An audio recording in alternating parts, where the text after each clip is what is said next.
Greetings and salutations, internet citizens. This is Wolfphototech, and this is also Orange Bean right here. And we're coming directly to you through the internet. Today, as you probably see, it says this is part 3 of my basic introduction to Dungeons and Dragons 5th edition. And boy, are you shedding orange. But okay, he's just busy like rubbing up against me. But anyways, in the first video, I gave basic advice on researching what channels to follow and stuff like that. I generally do advise that you pick up the free basic rules PDF. Yes, Mr. Bean Bean, you are a snuggle. But anyways, yeah, sorry about saying anyways for 3 times in a row now. But anyways, okay, yeah, I'm stuck in that pattern, huh, Orange? Yeah, I do these videos partially due to I do these videos to work on my speech skills, and you're stuck on me, Orange. He has extra toes, so he has extra claws, so he tends to get stuck easy. But anyways, I'm getting myself now. So the first video was basically me giving basic advice about researching channels and framing concepts. So when trying to understand various YouTube channels, it's important to remember that the people on the internet are humans, and even smart humans will believe really stupid things. I mean, really smart humans.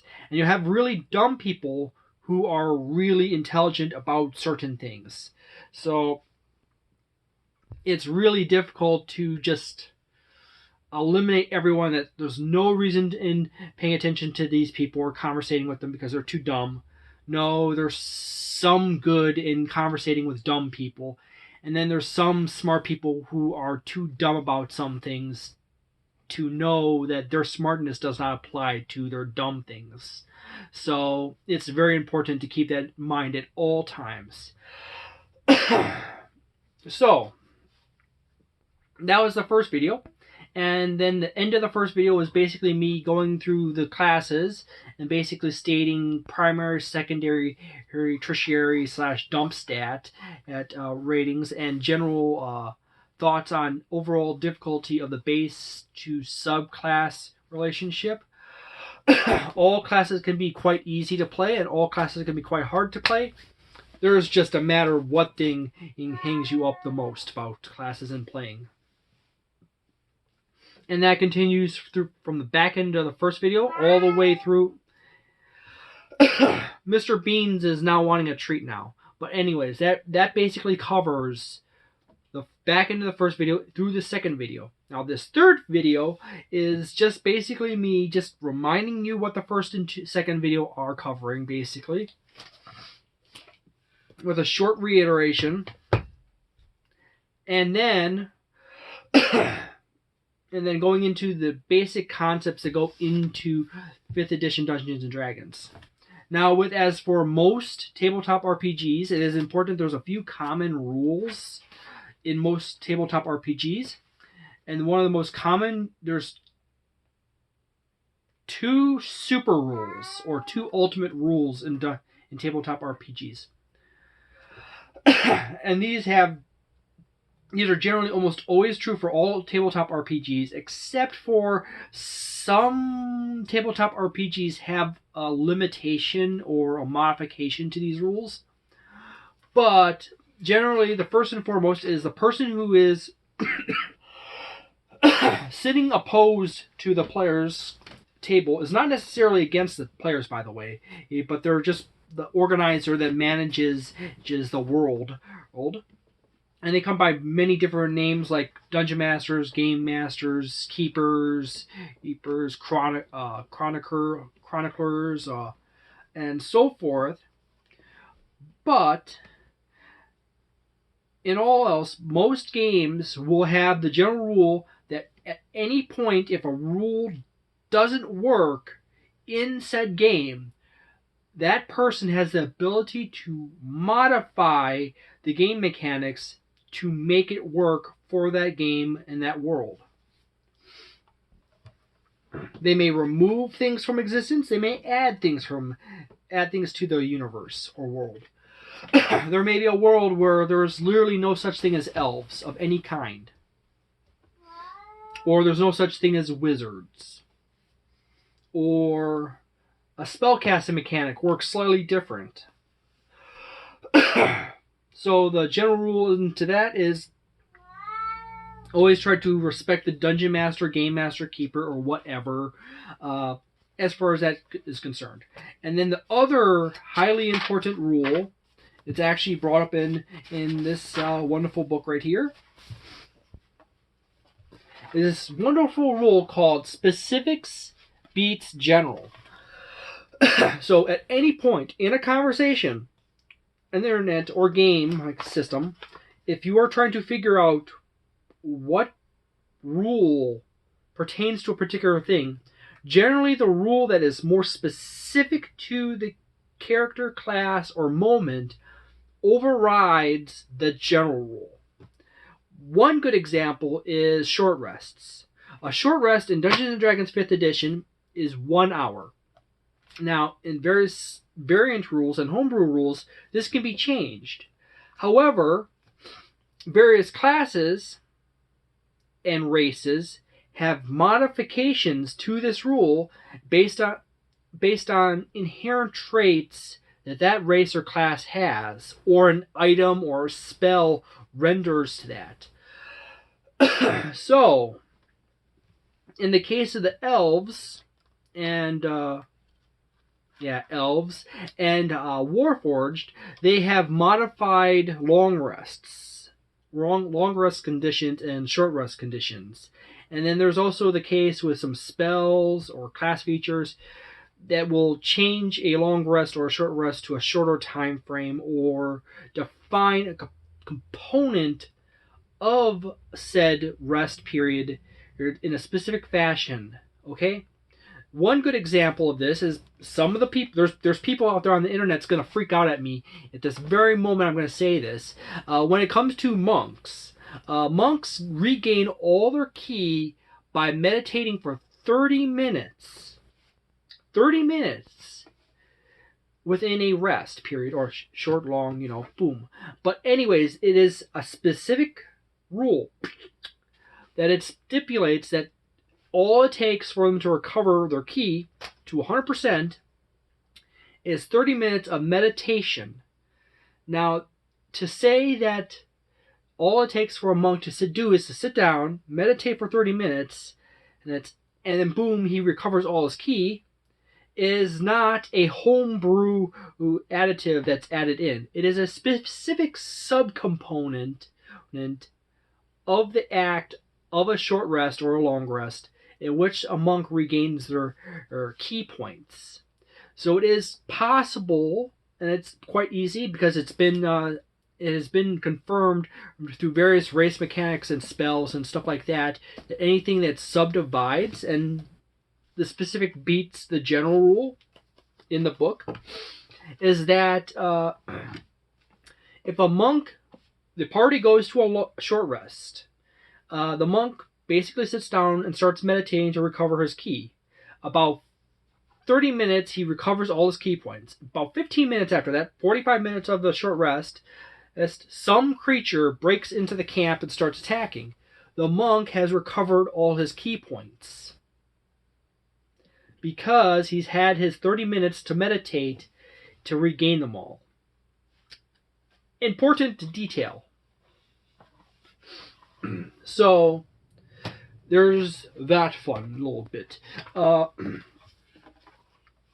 Typically in tabletop RPGs, there is oftentimes fun little sheets called character sheets. They're handy dandy. At some point, if I ever get a nice computer and a nice set of programs to make my own custom sheets, I'll create them and add them to sections below or in a future video. I have some modifications I would like to do to the sheets that would actually make them easier for beginners. But generally, the most simple, this is actually one of the sheets This is for Oathpaw, by the way. That is actually one of the easiest ones for new players to use, as this actually comes in this bundle right here. The standard sheets that come in the back of the player's handbook are the intermediate in quality sheets, which I actually don't like so much. And now you say I'm using what I term as one of the beginner sheets. There's actually a more beginner-esque sheet than this. That's in the character sheets section of this folder. And it's this guy. But in my personal taste, this sheet is actually so overly simplified that it can actually lead to problems for players. So, or this might actually be like the more advanced version of the sheet. But this one is less cluttered in design.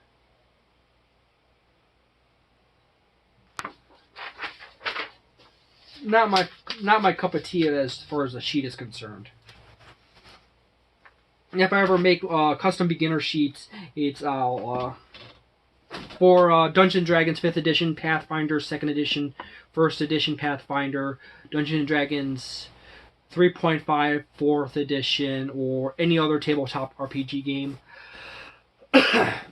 I'll put them in the comments of a special video. This is my special beginner's sheet / intermediate PDF sheet / master level sheet video. Go ahead and check in the description below. This is a highly idealized version of the sheets. That it will aid you in your gameplay. And interesting enough, I've said a few times Pathfinder 2nd edition. I got pretty much all the books. I want to play more games before I want to do videos on this, but I will do videos if there's demand, because I got the basic stuff down. It takes a while to get that stuff down. There's a lot of stuff in Pathfinder.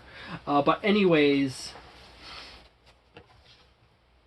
so that is one of the important rules that it covers, whereas pretty much the vast majority of tabletop RPGs is specifics beats general, okay?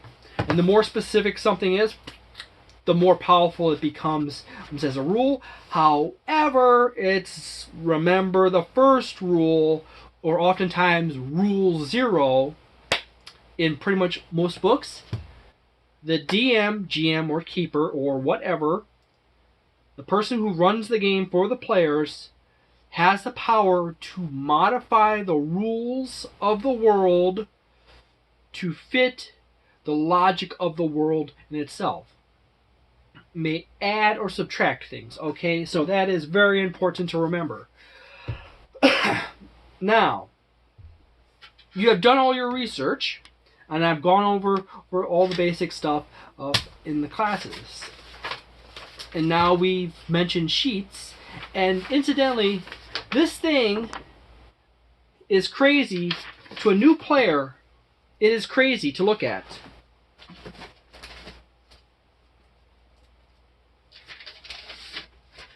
Where is that? Oh, I know I have it here somewhere. But anyways,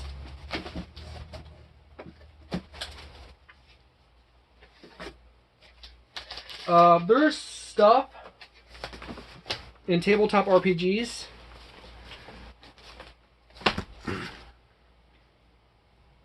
that is mind-blowing, but there's people who see this sheet, and this will be mind-blowing to very many people who have never played a tabletop RPG. There will be a point in time when this will be super simple to you, and it will not be hard at all to find what you need when you need it.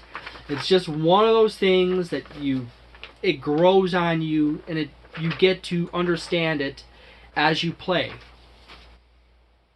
However, if you think that is complex, here is a sheet for Dungeons & Dragons 3.5.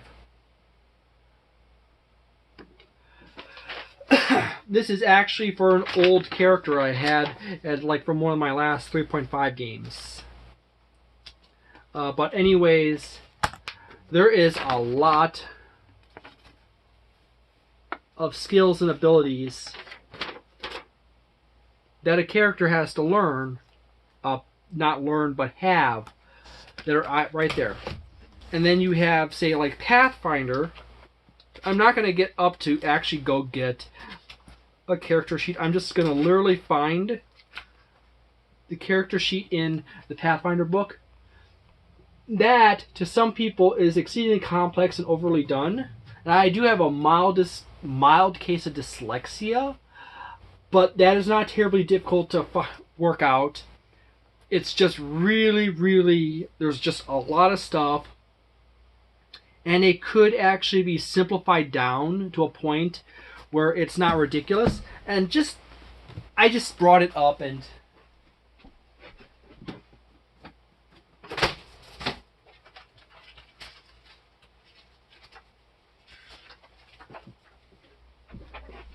yeah, I told you I was not going to walk away, but this is actually a decent beginner sheet for Pathfinder 2nd Edition. But anyways, I'm going to get back to Dungeons & Dragons 5th Edition. My excitement for Pathfinder 2nd Edition is kind of invading my Dungeons & Dragons 5th Edition video. Because I like fiddly mechanics and like discovering all the little special things. I'm a bit of an optimizer, and that's going to lead into a future video where I talk about optimizers, min-maxers, power gamers. People conflate them all together. There's some differences, and there's also munchkins. And important side note, there will be YouTubers and various players who will refer to themselves as optimizers, but they're really munchkins, and they're really power gamers, and they're really min-maxers. And there's a difference between an optimizer and a munchkin. And a lot of times there's a lot of munchkins who will call themselves optimizers because they recognize the term munchkin is a horrible word.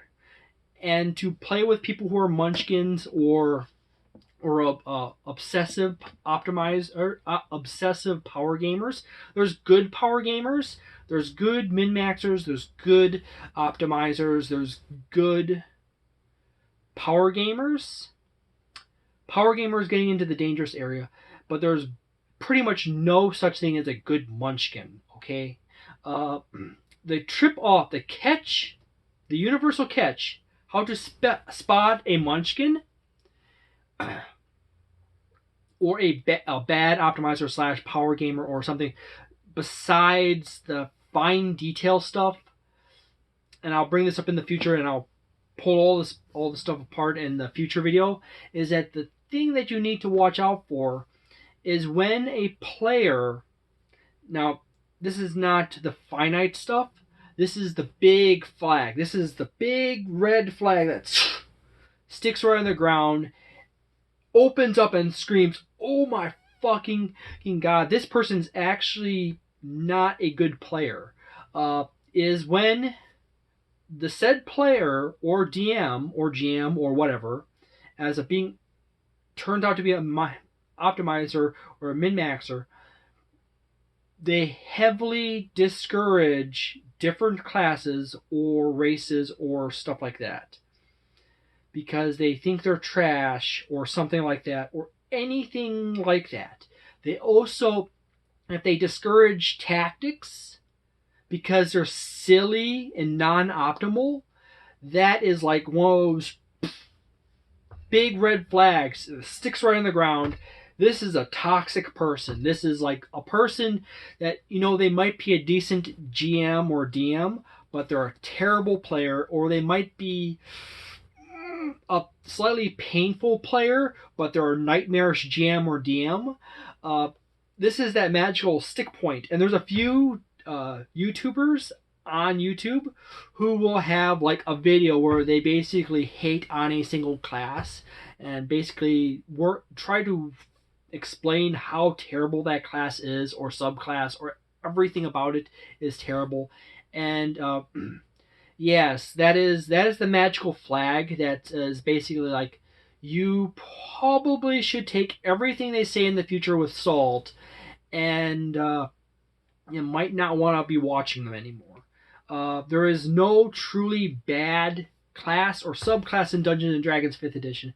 There's just some that are not subclasses that are just not that great. Okay, you can play them and have fun with them. They're just like if you're just having fun and playing them, it's all right. Okay, if you're trying to optimize something, there's some classes that are harder to optimize. There's some subclasses that are harder to optimize because there's quirks in their mechanics, and it might take some creativity to hybrid some stuff together or to make them work very well. Okay, but there's not truly a bad garbage class or race or subclass in Dungeons and Dragons 5th edition. There's just a few of them that are just not that great, and we've heard about a bunch of them. However, some of them have legitimate issues and some of them don't. Okay, so that is very important. However, that is not a thing that a new player should freak out and worry about. You should not worry about, oh my goodness, I picked a bad subclass, bad race combination, boom, boom, boom. Terrible.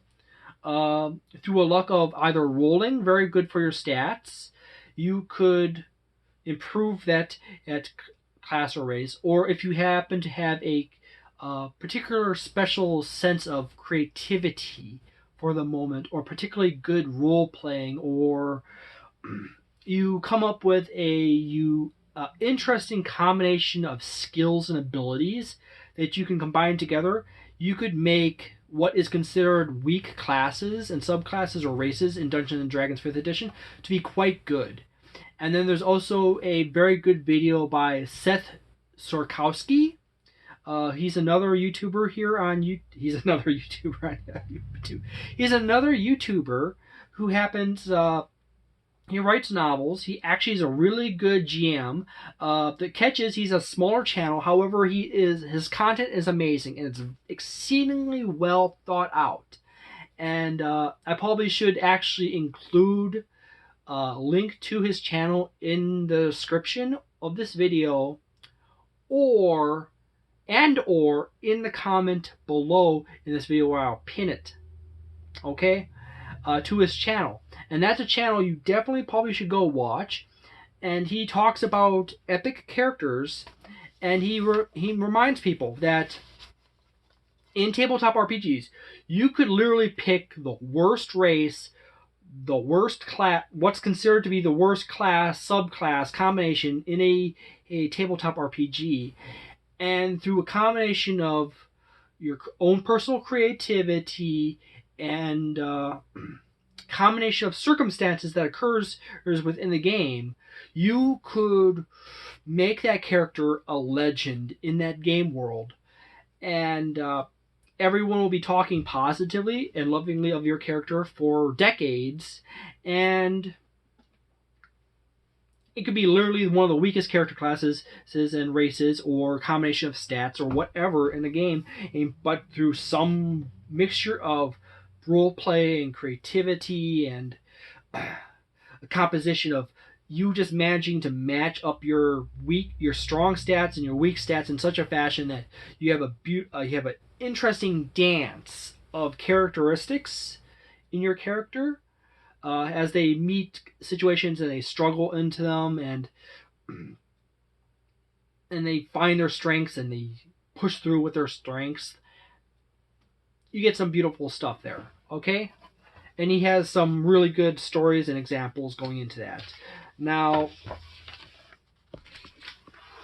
I'm going to, at some later point, go over basic pillars and expand details and concepts.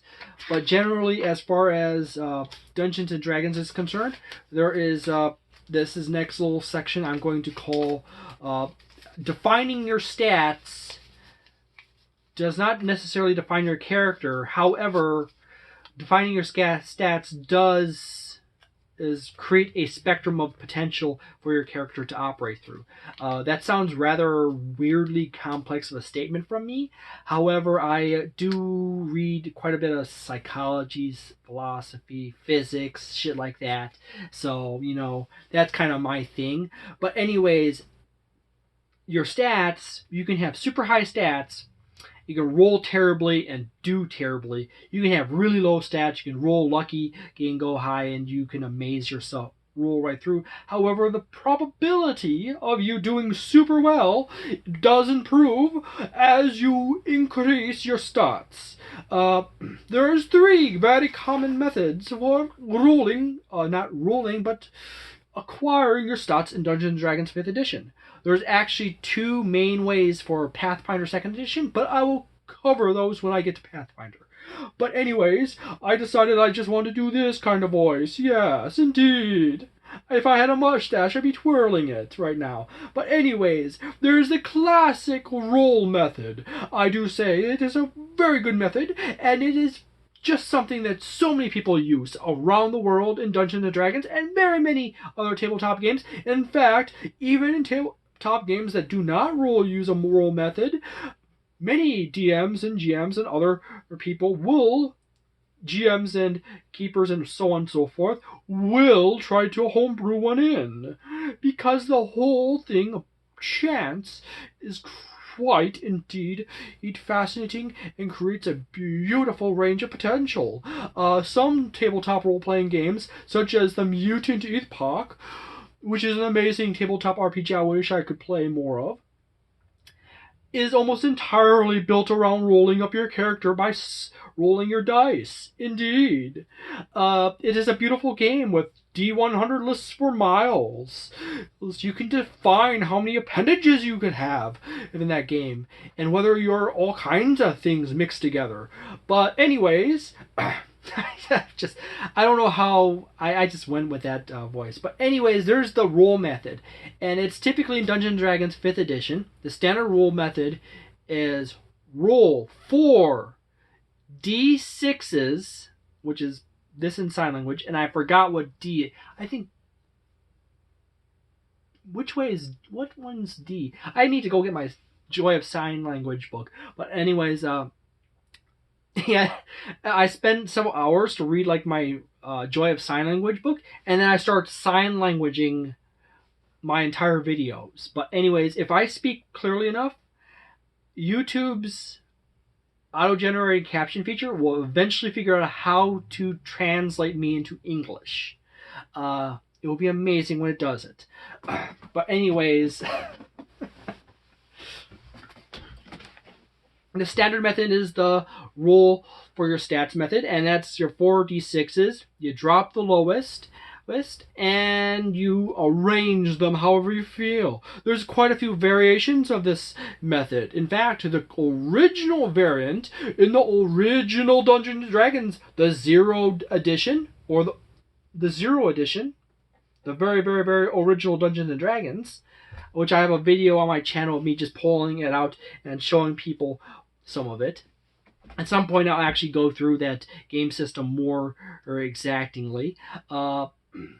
The original Dungeons & Dragons actually used a 3d6 in order system. In order. Okay, so in the order in which your stats are listed, you roll 3d6s 6 times in order, and that's how you get your stats. And however it ends up is what you end up with, okay? That was a brutal game, by the way.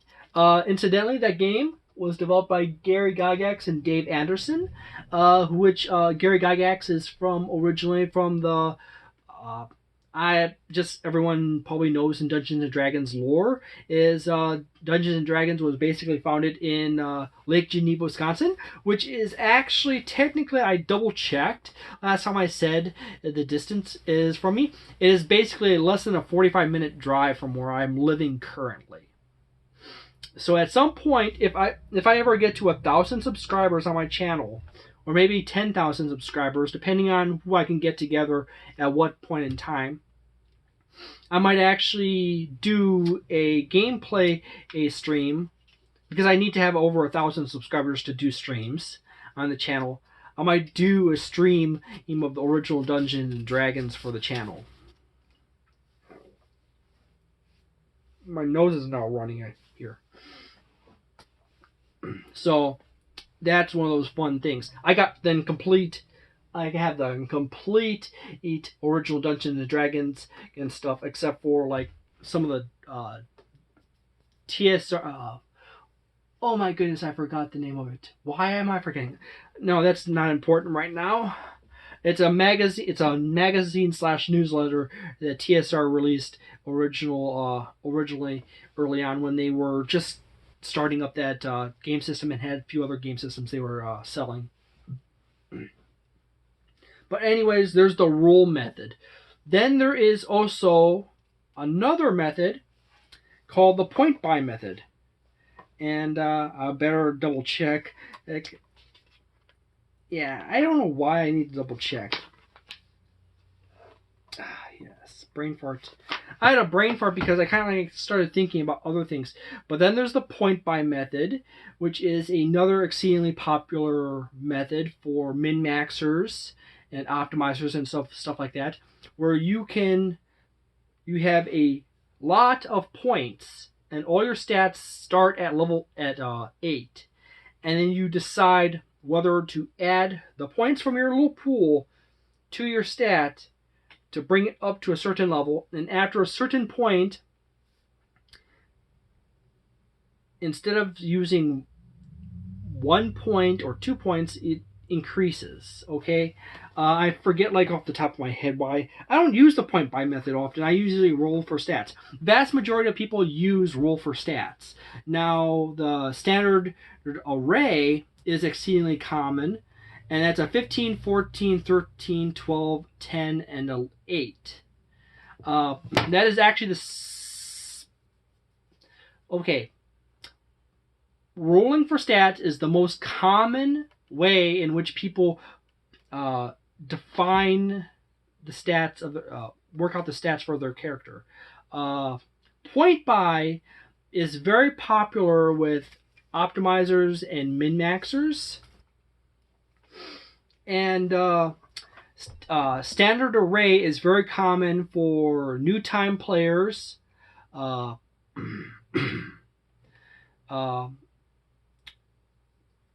I'm forgetting. Adventures League. I was thinking like something League. It's Adventures League. Yes, it's very common for Adventures League and for one-shots and convention games to use standard array. I don't know why I'm blanking. This video is getting a little long already. It's 33 minutes. I have like a 47-minute record time on my videos. So as far as those are concerned, the vast majority of groups will roll for stats. Some YouTubers use standard array by standard default, and that's because, say, like Nerdarchy or any other YouTubers will use it considering because that's usually the safe option, because most groups will be like, yeah, you can either roll for your stats or use standard array. Or you use point buy or standard array. Or you just use standard array. Standard array, because it has the magical word standard, and it's often the one that is used in most conventions and Adventure League, is typically what you end up using most commonly on YouTube as the standard. However, I often will just state that I'm not going to do that. I will rather spend the extra few minutes in the video stating other potentialities that you can work that in. And I will often avoid using exact numbers because sometimes people will fixate on a specific number and not realize is that some situations, short of multi-classing rules and stuff like that, or generally some basic rule of thumbs, like you should not have your main stat as a negative. However, it is perfectly possible to have your main combat stats being negative depending on the type of campaign it is, and the decision in which you have, say, for how difficult you want it to be. But generally, for a beginner, the easiest thing to do is just roll for your stats or standard array. Point buy is just you have to remember for the conversions after you get to certain thresholds that requires you to spend more points to raise. Generally, when it comes to adjusting, working out your stats, generally you want to try to keep your stats in even numbers. However, this is not always easily done, and this can be rectified by using the race in which you choose in the game to put that odd number on your +1. And I like to do this often with my characters. I like to put, say, like if I have a character and he's a tabaxi, and say he has a 9 charisma, but the class I'm using the said tabaxi with is not a charisma class, I will take the +1 charisma, and I'll put the 9 in that charisma, so I at least have a 10. That way I'm not having it in a negative, and I don't have to at some later point need to take an ASI and split 1 point between things, or use an odd half feat to round it up. However, half feats are quite useful for doing so, and some of them can actually quite easily add quite a bit of flexibility and potential to your character. However, feats are generally one of those extra things that require you to pay attention to what you're doing, okay? So the simplest way to go about playing the first time is not use feats. However, if you do choose to use feats, you can always use passive feats that are always active at all times, say like alert, which basically it gives you a +5 to your initiative, and it also makes it so that it's basically a pain in the ass for your DM to have any enemy sneak up on you guys. So, and it's also a great combo with assassins, because it truly gets you into the beginning. It truly helps you get into the beginning of a match or a fight, and you really want to do that with your assassinate ability. But anyways, there are some subclasses that really need certain stats, and I'm going to cover that when I get into those classes. However, it's not always hard requirement. It's generally you just should have it.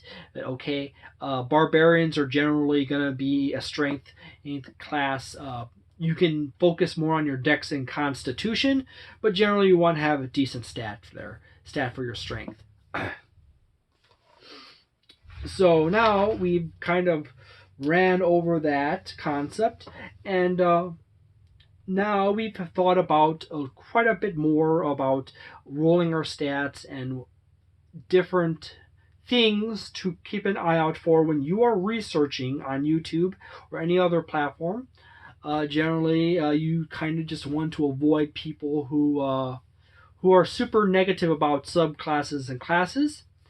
They have access to grind, and also quite a few times they have had either a bad experience as a DM, GM, or a player with a particular class, because some classes do kind of have game-breaking abilities that are quite irritating, being dependent on the situation at hand. And if you're a DM trying to DM and you happen to have a monk plus a paladin in a party you're trying to DM for, that is going to get really hard once they get into higher levels, because monks gain universal proficiency on all saving throws, and paladins basically hand off boost based on their charisma to all saving throws to everyone in the party.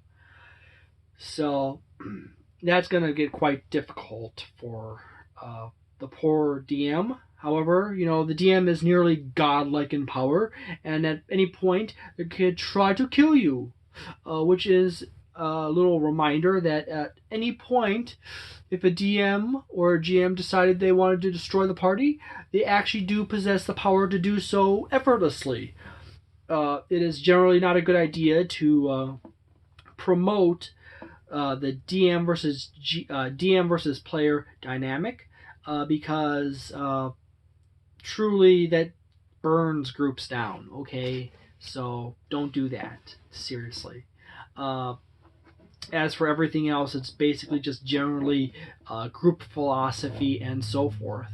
A lot of people will label certain characteristics of DMs/GMs as being bad when they're in fact good, and same thing with players when it's same situation. The weird catch on that is that some players have certain desires for their characters, and some people have different tolerance levels for things, and it is very important for players to recognize this of other players. I've actually offended this several times in the past. However, as always, if you want to be a better player or GM or DM, I'm gonna keep switching back and forth the GM DM because that's just my thing right here. But anyways, is as long as you work at it and think about what you're doing and try to work out what's wrong and how you can be a better person, player or GM, you will eventually get there as long as you put the effort in, okay?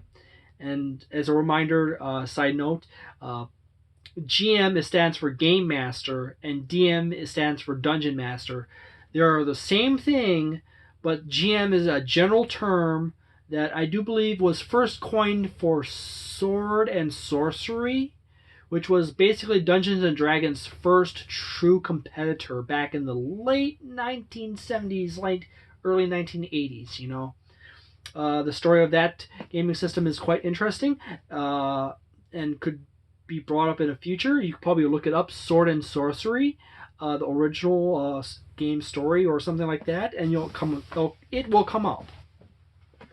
So, thank you very much for watching this video. If you consider generally good advice or a good start off point, please hit the like button, boom, down below. And please consider subscribing to the channel and hitting that bell. However, I do understand if you don't want to subscribe or hit the bell. It's just one of those nice things, just in case I actually start getting better at this, But anyways, thank you very much for watching, and have a delightful day, a nice night, a wonderful week, and a magnificent month. And I hope 2021 is better to you than it has been. I don't know why I said it like that.